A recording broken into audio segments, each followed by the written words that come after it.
주식시장의 혼란이라 끈적한 이것 섬뜩하다. 일단 끈적한 이것이 뭘까요? 이것은요 물가 상승률입니다. 여러분 보시는 것처럼 미국의 4월 예상 권원 소비자 물가 상승률 전망입니다. 월스트리트 저널이 전망을 했는데 5.5% 전망했습니다. 안 떨어져요. 이게 3월에 5.6%인데 4월에 5.5% 전망했다는 것은 여러분 지금 근원 소비자 물가는 안 떨어진다는 이야기예요. 앞에 근원이라고 붙었죠. 근원이라는 건 일시적인 요소가 있는 농산물 빼고요. 또 죄송합니다. 계절적인 요소가 있는 농산물 빼고요. 일시적인 요소가 있는 유가를 빼고 물가 상승률을 조사를 해봤더니 지금 4월에도 5.5%라는 거예요. 이게 결코 안 떨어지고 있습니다. 작년 9월에 6.6%였던 근원 소비자 물가가 지금 1월에 5.6%까지 떨어지더니 5.6, 2월에 5.5, 3월에 5.6, 4월에 5.5 그야말로 고공행진을 계속하고 있는 거죠. 이 고공행진이 저는 굉장히 큰 충격이 될 수도 있다고 생각을 하는 겁니다. 사실 말입니다. 소비자 물가는 떨어졌다고 이야기하거든요. 여러분 그래프에서 보시는 것처럼 작년 6월에 9.1%까지 올라갔던 소비자 물가가 지금 3월에 5.0%까지 떨어졌고요. 4월에도 5.0% 예상하거든요. 그런데 근원 소비자 물가는 소비자 물가보다 더 높습니다. 5.5%까지 더 높습니다. 그러면서 말입니다. 이 끈적한 물가를 계속해서 유지하고 있다는 이야기예요. 이 끈적한 이 기분도 별로 안 좋잖아요. 그죠? 끈적하다는 게. 쉽게 말하면 물가가 내려와야 되는데 스티키해서 끈적끈적해서 안 내려온다는 뜻이 물가가. 이거는 여러분 시장에 충분한 충격을 줄 수 있습니다. 저는 이 자체가 시장에 저는 위협도 될 수 있다고 생각합니다. 위협도. 왜냐하면 물가가 내려와 줘야 되잖아요. 금리를 올렸으니까 지금 물가가 내려와 줘야지 정상인데 이렇게 물가가 안 올라와. 그러면 오일 쇼크 때처럼 최악의 상황이 될 수도 있다는 뜻이에요. 오일 쇼크 때처럼. 오일 쇼크 때 어땠습니까? 금리를 올렸습니다. 그러니까 물가가 떨어졌어요. 야 다행이다. 물가가 떨어지니까 그렇게 예상을 하고 한참을 지났는데 다시 물가가 올라가기 시작하더니 폭등 수준으로 올라갔습니다. 그래서 금리도 말입니다. 이게 20%까지 나중에 최종금리가 22%까지 올라갔습니다. 22%. 그래서 그 당시에 스태그플레이션이라는 말이 만들어졌을 정도거든요. 지금 이 끈적한 물가가 그런 최악의 상황을 가져오지 않을까 사실 시장은 두려워하는 겁니다. 쉽게 말하면 스태그플레이션의 위험성을 가져온다는 뜻이지요. 저성장 고물가 말입니다. 실제 시장에서도 그냥 벌써 걸었습니다. 다우산업지수 이게 블루칩 지수입니다. 0.17 떨어졌고요. 55.69가 빠져서 33,618.69로 마감을 했습니다. 게다가 말입니다. S&P 500 지수 대형주 중심도 이 강보합으로 마감했습니다. 0.05%가 떨어졌고요. 1.87이 빠져서 4,138.12로 마감했어요. 그죠?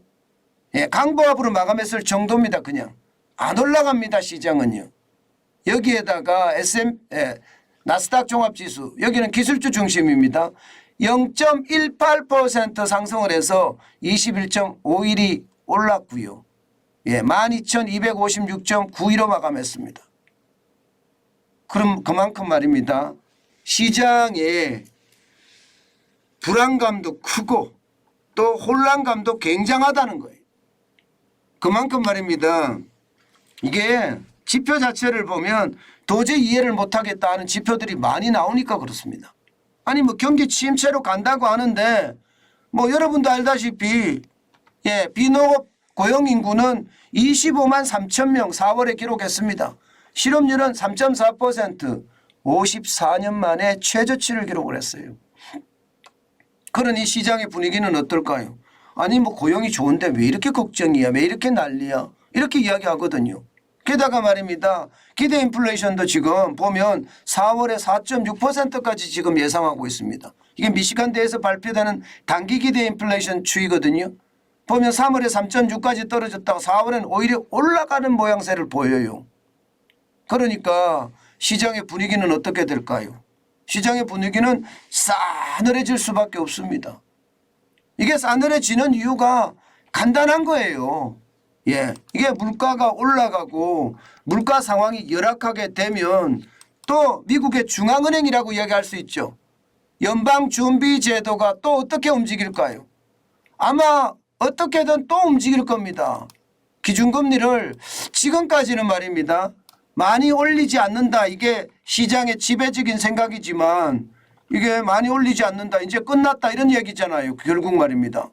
그런데 이렇게 되면 올릴 수도 있습니다. 올릴 수도. 지금 보시는 것처럼 5월 달에 기준금리를 5.25%가 최종금리다. 이렇게 이야기하거든요. 그런데 지금 분위기 봐서는요. 6월에도 0.25%를 올릴 수 있다. 6월 14일입니다. 이런 분위기가 감지되고 있는 거예요. 그러니까 시장의 불안감이 클 수밖에 없는 거죠. 여러분들 보시다시피 지표 자체가 솔직히 우왕좌왕이 지표가 어느 게 오르고 어느 게 그런지 잘 분간이 안 된다고 이야기할 정도로 어렵습니다. 근데 분명한 것은요. 분명한 것은 서비스업은 좋아지고 제조업은 나빠진다. 이거는 분명합니다. 이거는. 제조업의 어떤 상황이 예전만큼 분명히 못하고요.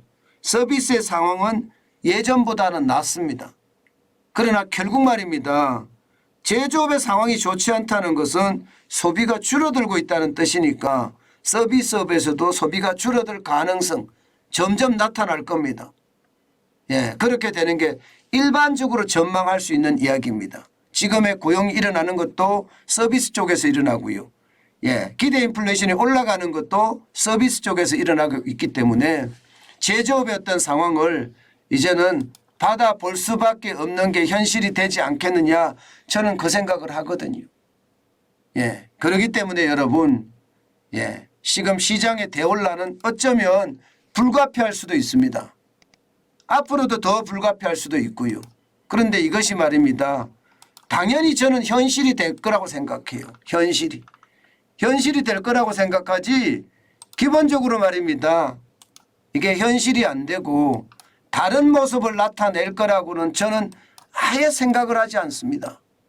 그만큼 말입니다. 예, 그만큼 제조에 대한 어떤 상황이 결국 서비스로 다시 전이되는 그런 사태가 벌어지지 않을까요?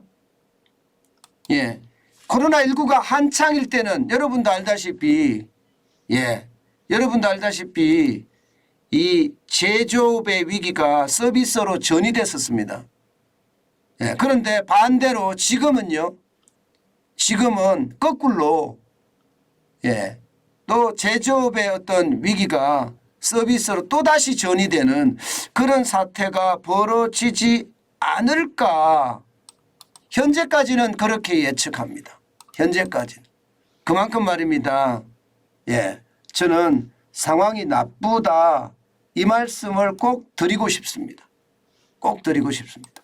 그만큼 여러분 우리는 조심하고 또 조심해야 되는 거 항상 잊지 말았으면 좋겠습니다. 무조건 시장이 시장의 어떤 지금 뭐 주식시장 계속 올라가고 있으니까 시장을 봐서는 그렇게 느껴지잖아요. 야, 이게 뭐 시장이 왜 이래? 아니 뭐 경기가 나빠진다고 이야기하는데 나빠질 기미는 안 보이는데 뭐 이렇게 좋은데 왜 자꾸 난리야? 이렇게 이야기할 수 있거든요. 그러나 시장을 자세히 들여다보면 그렇지 않다는 것. 예, 그걸 분명히 아실 겁니다. 아마 우리 시장도요. 현재는 시장이 좋아요. 현재는 시장이 좋지만 결국 말입니다. 예, 이게 혼란의 양산은 우리나라에도 올 거예요. 그렇기 때문에 주식 투자는 저는 진짜 조심했으면 좋겠습니다. 너무 갑작스럽게 급하게 투자할 필요도 없고요. 그냥 시장을 관망하면서 요즘은 시장을 즐기는 게 좋겠다. 그 말씀 꼭 드리겠습니다. 특히 생업에 종사하시면서 주식을 저축하시는 분들은 그냥 조금씩 저축하면서 시장을 바라본다는 시각에서만 보시지 투자한다는 시각은 안 가졌으면 좋겠어요. 그래서 저는 시장의 분위기를 투자보다는요 관망세, 관조하는 느낌으로 바라보는 것 지금은 꼭 필요하지 않을까. 그러면서 현금은 계속 쌓아가는 것 지금 가장 중요한 저는 요소라고 여러분께 감히 말씀 올립니다.